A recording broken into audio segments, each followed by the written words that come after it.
The police had finally found new evidence in a brutal murder case, but when they went to arrest the suspect, he was still calmly eating breakfast. The man knew full well that with the help of the best defense lawyer around, Will, he could walk out of court a free man, even for murder. But when Will, a veteran attorney who had handled countless cases, opened the file and saw the victim photos, his face darkened. He had never seen such a vicious killing. The suspect had raped a 25-year-old medical student, strangled her, and dumped her body in a thicket. Her eyes had been gouged out while she was still alive. The thought of the unimaginable suffering she endured before death sickened him. The police had found the victim's blood on the sneakers of the suspect, Foyle. But Foyle swore he was innocent. For the first time, Will felt a pang of guilt about defending a man like this. His colleagues noticed his hesitation, but lawyers in the firm didn't have the luxury of picking their clients. And besides, Will was the firm's star. Undefeated in court, his perfect record had edged out his rival, Maggie, and made him the firm's #1. His reputation had spread far and wide. His superiors assigned him this case,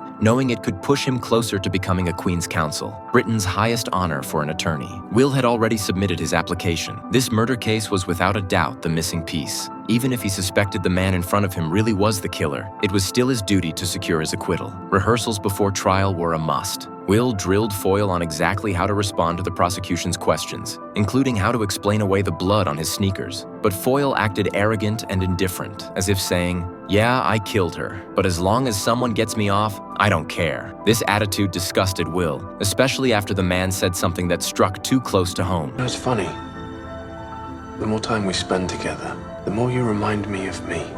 Repulsed, Will stormed outside for a cigarette to calm himself down. He was torn inside, but retreat was no longer an option. His old rival reminded him this case was far from simple, and Will couldn't have known at the time that one offhand remark of his would later send him spiraling into the abyss. On the eve of the trial, Will was still wavering, but time and public pressure waited for no one. When court began and witnesses took the stand one by one, he finally realized he was helping a killer escape justice. Following their rehearsal, he countered every charge against Foyle piece by piece, and so an invisible battle was about to begin.